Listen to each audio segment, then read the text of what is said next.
Hi guys, I'm John, one half of the Corporate Breakout couple. We have a very interesting video for you today. A few weeks ago, one of our viewers has specifically requested our input on how a single guy at 40 years old with one single source of income can pivot from a midlife situation into early retirement. So what are the consideration factors? What are the risk elements? How do you even get started on planning for your early retirement? And importantly, what are the numbers associated? Before we continue, just note that this is not financial advice. It's purely for educational purposes only. And of course, hit the like button, subscribe and join our YouTube family so that we can create more videos like this for you. Let's start with the profile of this 40-year-old single person. Now, I'm going to put in certain assumptions so that it's applicable and relatable to most of you out there, even parents with kids. I would also like you to note how I build in the assumptions, how I work out the numbers, how do I order and prioritize them, especially in terms of the budget and how the whole thought process flows. Okay, assumptions. This is going to be a 40-year-old single person, Singaporean, right? That's the context I'm choosing from. So therefore, for a working professional Singaporean, the median salary or income gross is around 8,000 Sing dollars. I'm going to put it at 7,500 gross, which means take home of $6,000. I'm going to build in an AWS plus 2 to 3 months of bonuses per year, and that works out to be roughly around 120,000 Sing dollars per annum. For those of you who may not be familiar, a working employee in Singapore contributes to CPF, which is the Central Provident Fund, kind of like a social security system, together with the employer. And the reason why I highlight this is because some of that money can be used to service your mortgage loans in Singapore. Next, I'm going to highlight the key expenses of this 40-year-old single person. This person will have bought a HDB, a resale one, at the age of 35 because he's a working professional. So therefore, my assumption is he can afford it, roughly around a 400 to 500,000 Sing dollar resale HDB in a semi-prime location. So that can equate to a 4-room flat, which means you will have at least 3 bedrooms in the house. The mortgage loan is roughly around 350,000 Sing dollars, and then with the loan tenure of around 25 years, interest rates of around 2 to 2.5% on average, you'll roughly need to service around 1,500 every month, and most of it, if not all of it, can be serviced by the CPF ordinary account. Next on the expenses list, what's the other top expense you would expect? Yes, transport. Now, I'm going to assume that this person does not own a car because guess what? A car in Singapore is getting ridiculously expensive, and if one wants to retire, I will strongly suggest not to own a car. So if you take public transport most of the time, which is awesome by the way, and some ride-hailing, I wouldn't expect you to cross your transport budget by more than 500 Sing dollars every month. The next expense that one would expect is food, of course. Food in Singapore can be relatively affordable if you go for the public hawker centers and food courts, or it can be very high when you go for your wine and dine, your entertainment, your restaurants, your cafe food. If you're really smart with your money, you will try to cook at home more because you know that the ingredients in Singapore is top notch. Because of the supply and demand, you can get quality ingredients at a really affordable price, and if you can strategically manage your budget to cook at home, you can have awesome food at home at a very good budget. So the assumption is food will be the highest expense for this person. Around 1,000, 1,500, even 2,000 Sing dollars depending on how extravagant this person can be. Next on the list is travel. Well, Singaporeans do love to travel because the Sing dollar is strong and there are a lot of flights out of Singapore. So I'm going to assume a very heavy budget here, 12,000 Sing dollars every year, which works out to be, let's say, 4 trips every year. Each trip you have a budget of $3,000. Wow, that's pretty amazing, right? Another expense that should be high on the list would be your insurance. Insurance roughly is around 10 to 50% of your take home, so I would assume roughly around 600 to 900 Sing dollars every month as well. The other expenses would include perhaps your parents' allowances, include your household groceries, internet, handphone, your shopping, your entertainment, gym, and all that. I'd like you to note that I'm not specifically doing a budget video, but the numbers that I've shown you right now will lead up to how I calculate and simulate the early retirement numbers. So this guy, just a recap, 40-year-old, bought a house 5 years ago at around 4 to 500,000 value 4-room HDB flat. Well, you can still get a HDB at that price then. Nowadays, it's a lot more expensive, isn't it? And then this person does not own a private car. Now, I also like to qualify that while I'm trying to answer this viewer and kind of describe his situation, which is kind of like a midlife crisis situation where, well, with a 6,000 take home, it can be easily spent, isn't it, if you're somebody who don't watch your spending. But for the purpose of today's video, which I would like it to be educational for all, I will actually put in a scenario, a setup with this kind of budget, this kind of profile. Then you can see how this person actually can move into early retirement. Let's talk about risk elements. What are the risk elements if one is an employee holding one single source of income? One obvious risk element would be your job, your single source of income, isn't it? Should you get laid off, retrenched, or if you quit your job, for example, without another job, your risk will be that single source of income will no longer be there and all your expenses will be drawing down into your savings. Of course, that's one of the key reasons why Fran and I always advocate building other sources of income and also going into investing so that you don't have to be fully reliant on one job only. The second risk element are liabilities, and that's linked to the first one, right? Your source of income. Now, liabilities are like debts, your credit card debts, your student loans, your car loan, and also your car that's drawing money away from you every month. And even your house that you're staying in that you have not sold or realized again yet is technically a liability because it's taking money away from your bank account every single month. The third risk element, which is the hardest to spot and actually to understand as well, is actually your time and opportunity cost. You do realize that with your job, you're committing 40 to 50 hours every week to it, and the rest of the time that you have, you're spending on running on errands, recharging, resting, sleeping, watching Netflix, and doing everything else. So it's kind of like a chicken and egg situation, isn't it? You are committed to your job, therefore you have no time to build anything else, and the rest of the time you're trying to use it to rest and recharge. How would you then be able to break out the rat race should you want to gun for your financial independence and early retirement? Okay, let's talk about something exciting now. Retirement, specifically early retirement. How does one pivot from being a corporate employee, a corporate rat, into planning for early retirement? For the record, I'm somebody who believes that everybody can retire earlier than the expected age, if you're even thinking about retirement at all.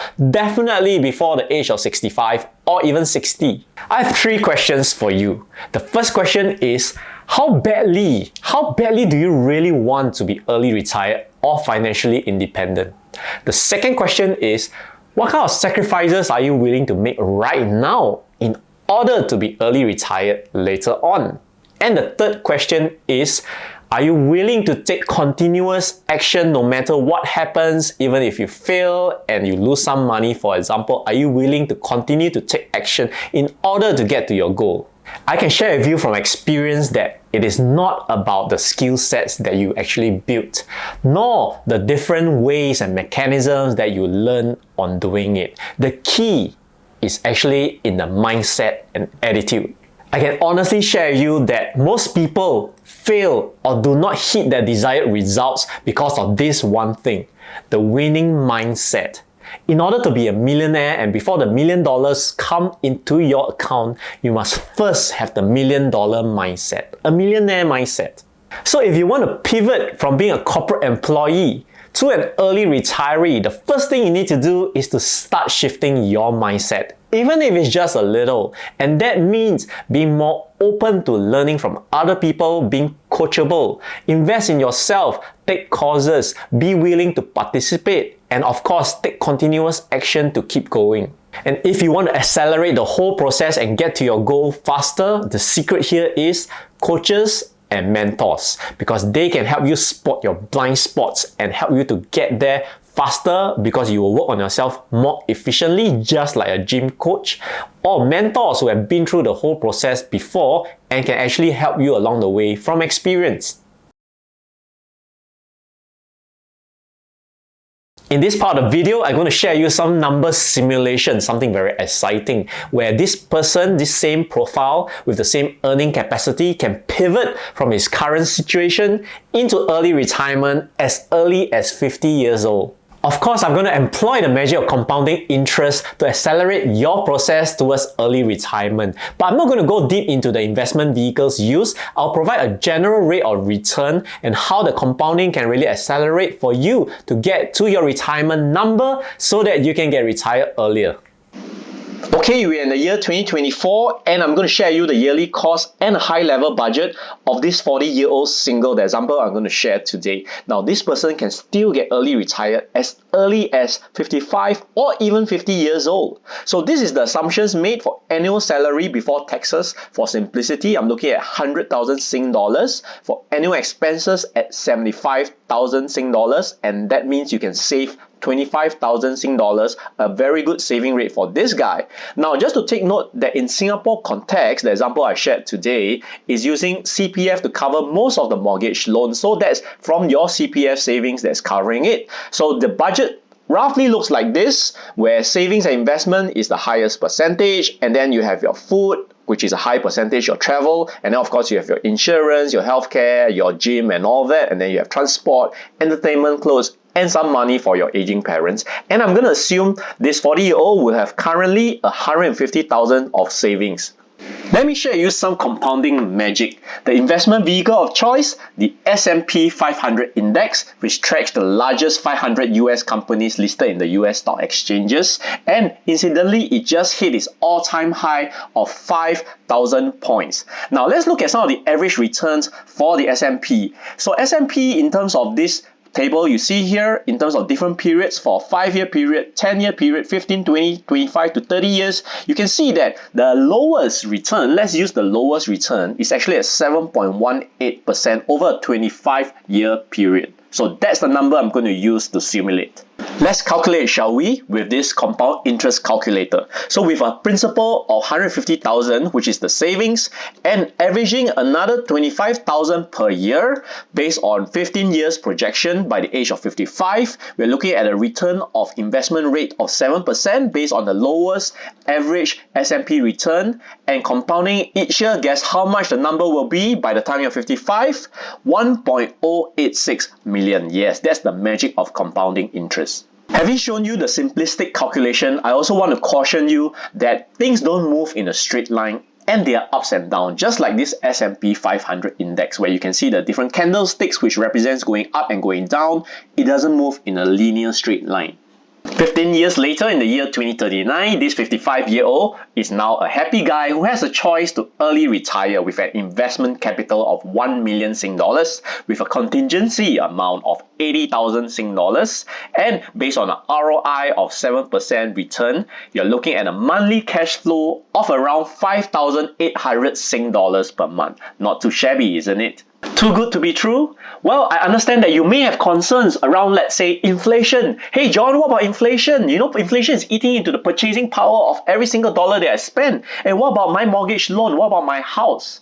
Now, this is where I'd like you to really calm down, slow down, and have a think about possibilities. And this is where the mindset shift happens. Thinking about what can be rather than what cannot be. On our YouTube channel, we shared a lot about achieving time freedom, creating the life that you want. In this previous video, we shared about how we created 8 sources of income that got us early retired and financially free by 2020. Do check out this video as we shared how we created multiple sources of income, including passive ones. It's really about the willingness to keep going forward and keep taking continuous action. And that's how we accelerated our 10-year financial freedom plan into 5 years because of the mindset that we held. Fan and I have received comments before that apparently we can get early retired because we have no kids. Well, we beg to differ. Meet Gary and Lena, a Singaporean couple who retired in New Zealand in their early 40s with 2 kids, and they recently shifted back to Singapore and they have been retired for 10 over years.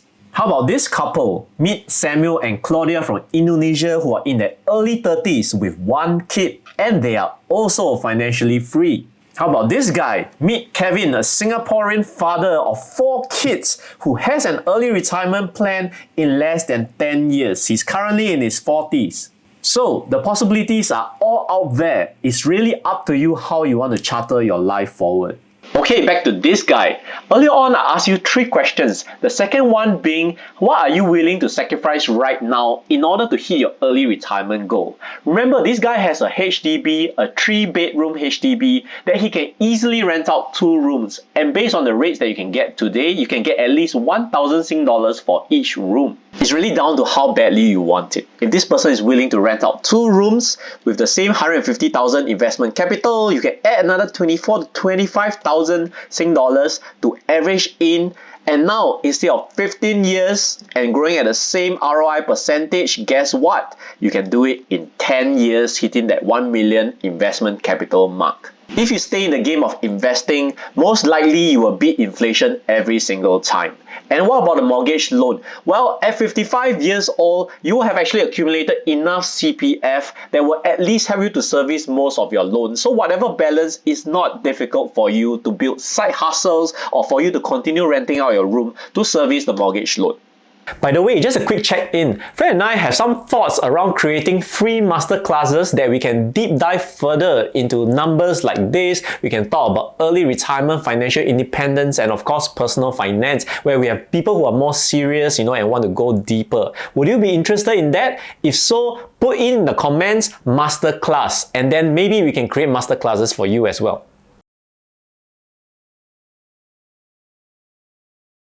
You realize by now that we are all different individuals, and therefore there are different permutations to get to a goal like financial independence. But what I can share with you is the goal of getting financially free or financially independent all revolves around similar principles. One of the principles is to be always striving for better financial literacy and upping your knowledge. And that in turn will really help you on your personal finance. For example, budgeting, how you can budget more effectively, more efficiently, and how you can track it better. Another important thing is you should always be striving to increase your savings rate, proportionally to your pay increases, of course.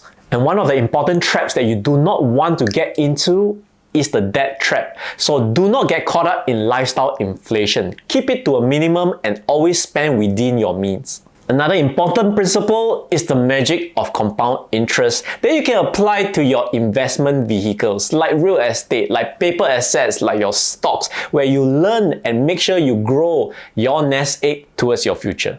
Finally, focus your spending on experiences that matters most to you.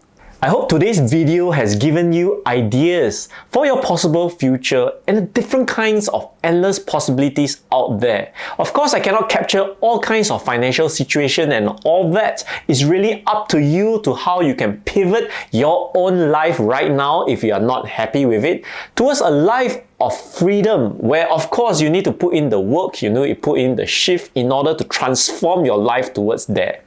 Thank you so much for watching this video. I hope it has given you value. Do hit the like button, subscribe to join our YouTube family, and see you in our next video.